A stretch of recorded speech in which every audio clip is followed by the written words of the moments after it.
లక్ష్మీపురం అనే గ్రామంలో చందు ఇంకా తన భార్య స్నేహ నివసిస్తున్నారు.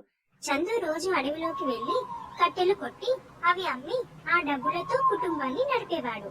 ఎప్పటిలాగానే చందు ఒక రోజు కట్టెలు కొట్టడానికి అడవికి వెళ్ళాడు. ఒక చెట్టెక్కి ఆ చెట్టుకున్న కొమ్మని నరుకుతున్నాడు. ఆ పక్కనే ఉన్న చెట్టు పైన ఏదో తెల్లటి ఆకారం కూర్చున్నట్లుగా ఉంది. అది గమనించని చందు తన పని తాను చేసుకుంటూ ఉన్నాడు. కొంత సమయానికి చందు చీకటి పడుతుందని గమనించి తను కొట్టిన కట్టెలన్నిటినీ తన సైకిల్ పైన పేర్చుకుని ఇంటికి బయలుదేరాడు. చెట్టు పైన ఉన్న తెల్లటి దెయ్యం చందు వెనకే వస్తుంది. చందుకి ఆ విషయం ఏమాత్రం తెలీదు.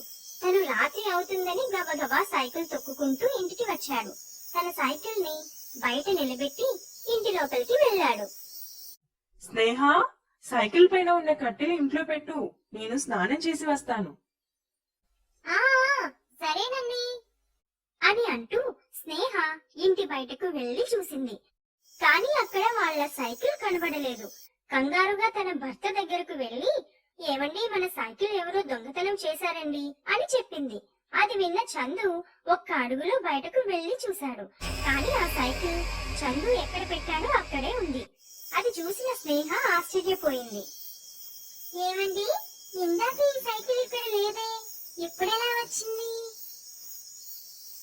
నువ్వు సరిగ్గా చూసుండవులే, అయినా నేను సైకిల్ ని ఎక్కడ పెట్టానో అక్కడే ఉంది. నువ్వు కనబడలేదనగానే కంగారు పడ్డాను, ఎవరైనా దొంగిలించారేమోనని. సర్లే, ఆ కట్టెలు లోపల పెట్టిరా, భోంచేద్దాం. వాళ్ళు భోజనం చేసి పడుకున్నారు. కాసేపటికి స్నేహకి మెలకువ వచ్చి తను ఇంకోసారి సైకిల్ ని చూసి వద్దామనుకుంది.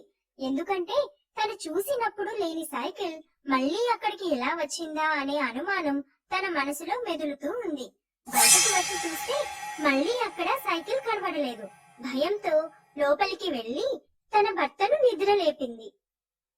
ఏమండి, ఏమండి, ఏమండి, లేవండి, నిజంగానే మన సైకిల్ కనబడట్లేదు.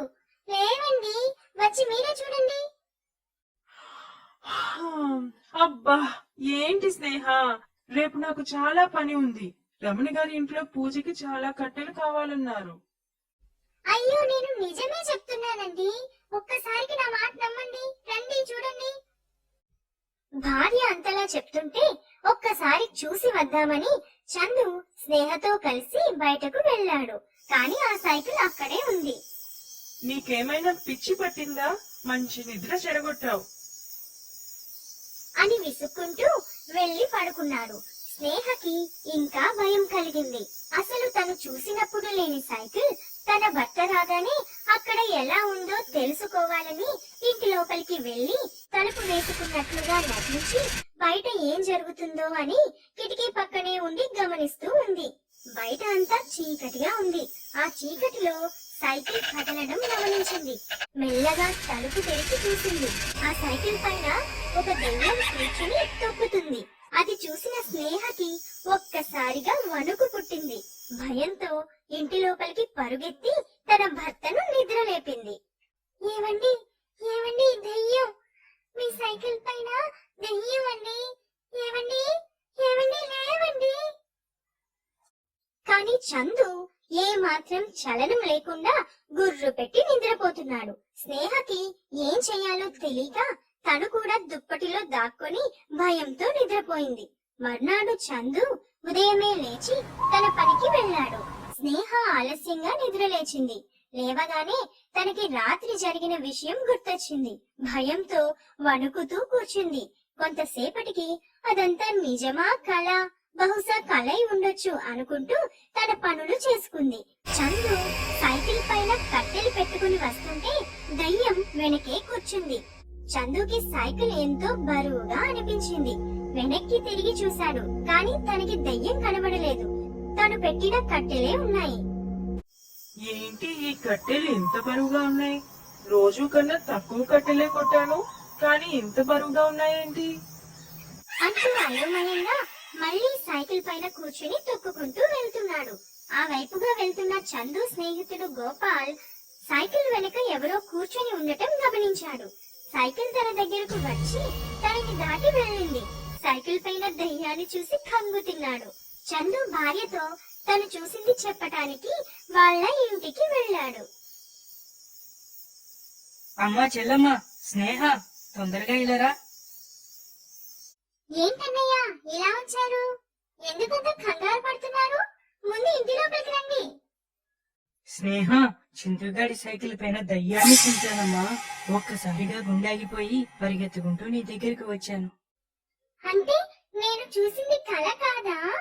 ఓరి దేవుడా, ఇప్పుడేం చెయ్యాలి? అంటే నువ్వు కూడా దయ్యాన్ని చూసావా? అవునన్నయ్య, రాత్రి ఆ దయ్యం ఆ సైకిల్ పైన కూర్చుని తొక్కుతుంది. ఆయనకి చెప్పాలని చూశాను కానీ ఆయన నా మాట నమ్మలేదు. ఇప్పుడేం చెయ్యాలన్నయ్య? మన ఊర్లో ఒక స్వామీజీ ఉన్నారు, మనం ఆయన దగ్గరికి వెళ్దాం పదా. చందు స్నేహితుడు గోపాల్ ఇంకా స్నేహ స్వామీజీ దగ్గరకు వెళ్లి జరిగినదంతా చెప్పారు. ఆ స్వామీజీ మంత్రించిన నిమ్మకాయ ఇచ్చి ఆ సైకిల్ కి కట్టమని చెప్పారు. 3 రోజుల వరకు ఆ నిమ్మకాయ ఆ సైకిల్ కే ఉండాలని మరీ చెప్పారు. గోపాల్ ఇంకా స్నేహ ఆ నిమ్మకాయ తీసుకుని ఇంటికి వెళ్లారు. చందు పని ముగించుకుని ఇంటికి వస్తున్నాడు. ఆ సైకిల్ పైన వెనక కూర్చున్న దయ్యం సంతోషంగా నవ్వుతూ ఉంది. ఈ సైకిల్ పైన తిరుగుతూ ఉంటే నాకు చాలా సంతోషంగా ఉంది. ఈ రోజు రాత్రి కూడా నేను సైకిల్ తొక్కుతూ ఆడుకోవచ్చు.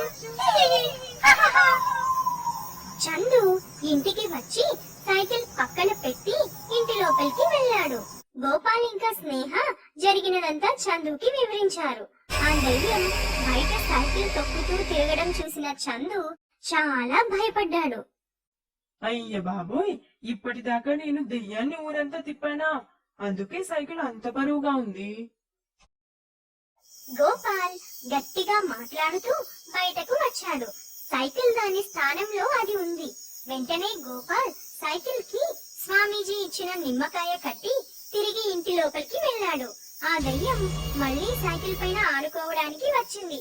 కానీ ఆ సైకిల్ కి ఉన్న నిమ్మకాయ శక్తి వల్ల దాన్ని ముట్టుకోలేకపోయింది. అందరూ దయ్యం బాధ వదిలిందని సంతోషించారు. కానీ ఆ దయ్యం ఆ సైకిల్ పక్కనే ఉండి చందు ఏ వైపు వెళ్తే ఆ వైపు వెళ్తూనే ఉంది.